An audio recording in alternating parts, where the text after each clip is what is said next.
নাভির নিচে প্যান্ট পরা থাকলে কি নামাজ হবে? রব্বানা লাকাল হামদ নাকি রব্বানা ওয়ালাকাল হামদ? কোনো মা নামাজরত থাকাকালীন সময় তার শিশু বাচ্চা যদি খাবার জন্য কান্নাকাটি শুরু করে, তবে কি নামাজ ছেড়ে বাচ্চাকে খাওয়াতে পারেন? তাড়াতাড়ি যেন বিয়ে করতে পারে সেজন্য কি আমল করব? জুমার খুতবার আজানের উত্তর দেওয়া যাবে কি না? নামাজে দাঁড়ালে নামাজ পড়া অবস্থায় আমার হাঁচি আসে, তখন কি হাঁচির জবাব দিতে হবে? আমি ঢাকায় থাকি, গ্রামে যদি 2 দিনের জন্য যাই তাহলে কি কসর নামাজ পড়তে হবে? সামান্য পরিমাণ পারফিউম ব্যবহার করা যাবে কিনা? আমার স্বামী নামাজ বাসায় পড়েন কিন্তু মসজিদে নামাজ পড়তে যেতে চান না, এখন আমি কি করব? মেয়েদের নাম উম্মে হাবিবা, উম্মে হুমায়রা রাখা যাবে কিনা? অনিচ্ছাকৃতভাবে কোরআন হাত থেকে পড়ে গেলে কি করতে হবে? মৃত ব্যক্তির জন্য দান করা যাবে কিনা? খাবারের পর প্লেট ধুয়ে খাওয়া সুন্নত, একথা কি সঠিক? বাচ্চাদের কমোডে পেশাব পায়খানা থাকলে ওই রুমে নামাজ পড়া যাবে কিনা? স্মরণশক্তি বাড়াতে কি করব? এর জন্য নির্দিষ্ট কোনো দোয়া আছে কিনা? এরপর জোবা হাসান, আপনি জানতে চেয়েছেন আমার স্বামী নামাজ বাসায় পড়েন কিন্তু মসজিদে নামাজ পড়তে যেতে চান না, এখন আমি কি করব?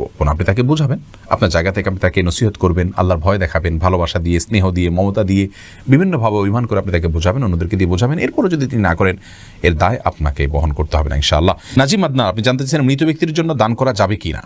মৃত ব্যক্তির পক্ষ থেকে দান করবেন, অসুবিধা নেই, করতে পারেন। রাসূল আকরাম সাল্লাল্লাহু আলাইহি ওয়াসাল্লামকে একজন সাহাবী বলছেন, ইয়া রাসূলুল্লাহ, আমার মা মারা গেছেন, আফা আহুজ্জু আনহা, আমি তার পক্ষ থেকে ওমরা করতে পারি, হজ করতে পারি কিনা? করতে পারো। অনেকজন বলছেন, রাসূলুল্লাহ, আমার মায়ের পক্ষ থেকে আমি একটা কূপ খনন করে দিতে চাই, মানুষ পানি পান করবে, সবটা আমি আল্লাহকে বলবো, আমার মাকে দেওয়ার জন্য দেওয়া যাবে কিনা? নবী সাল্লাল্লাহু আলাইহি ওয়াসাল্লাম বলেছেন অবশ্যই দেওয়া যাবে। তাহলে বোঝা গেল মৃত ব্যক্তির তরফ থেকে দান করা যায়, যে কোনো কিছু আপনি দান করতে পারবেন। গুলশানা আক্তার বোন, আপনি জানতেছেন মেয়েদের নাম উম্মে হাবিবা, উম্মে হুমায়রা রাখা যাবে কিনা? রাখা যেতে পারে, অসুবিধা নেই। উম্মে হাবিবা মানে হাবিবার মা, উম্মে হুমায়রা মানে হুমায়রার মা। আসলে এটা নাম খুব বেশি অর্থবহ হয় না, কিন্তু রাখলে যে গুনাহ হবে এমন না, রাখা যেতে পারে। যদি তার মেয়ে থাকে হুমায়রা, তার মেয়ে থাকে হাবিবা, তাহলে সেক্ষেত্রে উম্মে হাবিবা রাখা উচিত। আমাদের দেশে উম্মে হাবিবা, উম্মে কুলসুম, উম্মে অমুক তমুক এইভাবে রাখা হয় অহরহ। তো এটি না রাখা উত্তম, কিন্তু রাখলে যে গুনাহ হবে এমন না, রাখা যেতে পারে, অসুবিধা নেই। এরপরে যে প্রশ্নটি আমি দেখতে পাচ্ছি, ভাই আব্দুল হাই, আপনি প্রশ্ন করেছেন খাবারের পর প্লেট ধুয়ে খাওয়া সুন্নত, একথা কি সঠিক? ভাই আব্দুল হাই, দেখুন, খাবারের পরে প্লেট এটি পরিষ্কার করে খাওয়া সুন্নাত, ধুয়ে খাওয়া সুন্নাহ এটি সঠিক কথা নয়।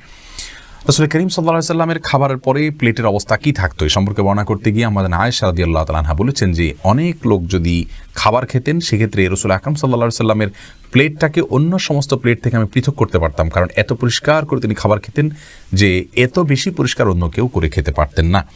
এই হাদিস থেকে বোঝা গেল যে খাবারের সময় ওইটাকে মুছে পরিষ্কার করে খাওয়াটা এটি রাসূল আকরাম সাল্লাল্লাহু আলাইহি ওয়াসাল্লামের সুন্নাহ। আমাদের আয়েশা রাদিয়াল্লাহু তাআলার কথা থেকে সেটিই বোঝা যাচ্ছে। বিধায় খাবারের পরে প্লেট ধুয়ে সে পানি খাওয়া সুন্নাহ, এই কথাটি সঠিক নয়। তাসলিমা মুনআহ, আপনি জানতে চেয়েছেন অনিচ্ছাকৃতভাবে কোরআন হাত থেকে পড়ে গেলে কি করতে হবে? অনিচ্ছাকৃতভাবে পড়ে গেলে তওবা করতে হবে, সামনে থেকে সাবধান হতে হবে, সিরিয়াস হতে হবে, কোরআন ধরার ক্ষেত্রে দায়িত্বশীল হতে হবে। এর বাইরে বিশেষ করে লবণ দিতে হবে, চাউল দিতে হবে এমন কথা নেই কোরআন হাদিসে, এগুলো আমাদের নিজেদের বানানো। খোবায়েব নূর জমিরি, আপনি জানতে চেয়েছেন জুমার খুতবার আজানের উত্তর দেওয়া যাবে কি না? এই বিষয় নিয়ে আসলে ইখতিলাফ রয়েছে। খুতবার আগে যে আজান আছে সেটা আমরা উত্তর দেব কি দিব না।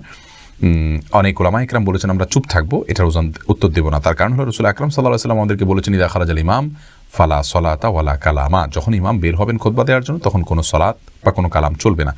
এই হাদিস নিয়ে অনেক কথা আছে, অনেক আলোচনা আছে। শুধু এটুকু বলবো যে ইমাম বের হলে আর কথাবার্তা বলা যায় না।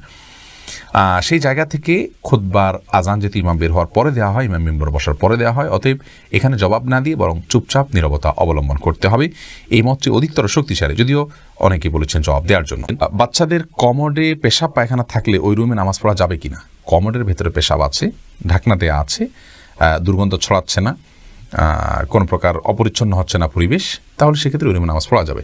কিন্তু যত দ্রুত সম্ভব এটাকে আপনার টয়লেটের কমোডে ফেলে এটাকে ফ্লাশ করে দেওয়া বা ড্রেনে ফেলে দেওয়া, বের করে দেওয়া উত্তম। কারণ যেই ঘরে নাপাক বা অপবিত্রতা থাকে সেখানে রহমতের ফেরেশতা আসে না, সেখানে আপনার দুষ্ট জিনদের আবাসন হয়ে থাকে, তাদের আক্রমণ বেশি হয়ে থাকে, তাদের সেখানে জলচল বেশি হয়ে থাকে। এই জন্য পেশাবকে অ্যাভয়েড করা উচিত। তাছাড়া কবরের আযাবের দুটি প্রধান কারণের ভিতরে একটা হলো যে পেশাব থেকে যারা পবিত্র থাকেন না। এই জন্য কমোডে বাচ্চা পেশাব করলে সে পেশাব এর গন্ধ যদি ছড়ায় বা ঢাকনা একটু সরে যেতে পারে বা কিছুটা হলেও তার স্মেল বের হতে পারে, এইসব জায়গা থেকে যত দ্রুত সম্ভব সেটাকে দূর করে ফেলা বা পরিষ্কার করে ফেলা উচিত। কিন্তু যদি কমোডে ঢাকনা থাকে এবং দুর্গন্ধ না ছড়ায় তাহলে নামাজ পড়তে অসুবিধা নেই। ইভেন দুর্গন্ধ ছড়ালেও নামাজ পড়লে নামাজ হয়ে যাবে, কিন্তু এটা অবশ্যই অনুচিত এবং নামাজের হক আদায় করে নামাজ পড়া হয় না এভাবে, যদি অপরিচ্ছন্ন থাকে বা দুর্গন্ধ আসে। মোহাম্মদ জাফর, আপনি জানতে চাইছেন স্মরণশক্তি বাড়াতে কি করবো? এর জন্য নির্দিষ্ট কোনো দোয়া আছে কিনা? স্মরণশক্তি বাড়ানোর বানানোর জন্য একটি দোয়া, একটা আমলের কথা, দীর্ঘ একটা নামাজের পরে বিশেষ সূরা, নামাজের মধ্যে বিশেষ সূরা পাঠ করার কথা হাদিসে রয়েছে। সেই হাদিস সনদ দিয়ে অনেক মুহাদ্দিসগণ আপত্তি তুলেছেন। স্মরণশক্তি বানানোর জন্য মৌলিকভাবে আল্লাহর কাছে দোয়া করবেন আর পাপের কাছ থেকে বেঁচে থাকবেন।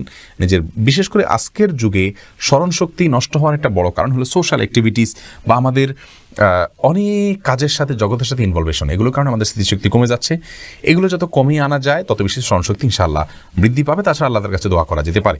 আজিজ আল আমিন, আপনি জানতে চাইছেন সামান্য পরিমাণ পারফিউম ব্যবহার করা যাবে কিনা। পারফিউমের মধ্যে যে অ্যালকোহলটা থাকে আমরা বলেছি এই অ্যালকোহল ব্যবহার করলে এটি ব্যবহার করা নাপাক হবে না, এটাই হলো বিশুদ্ধতম মত এবং অ্যারাবিক স্কলারদের বেশিরভাগ মতে এটি, এবং এই মতটা অধিকতর যুক্তিসঙ্গত হওয়ার অনেক কারণের ভিতরে একটা হলো এখানে যে কেমিক্যালটা ইউজ করে একটা হলে বাষ্প হয়ে চলে যায়, দ্বিতীয়ত হলো যে এটি খাবারের যে অ্যালকোহল সেটি নয়, বরং এটি এক ধরনের অ্যালকোহল, এক ধরনের কেমিক্যাল জাতীয়।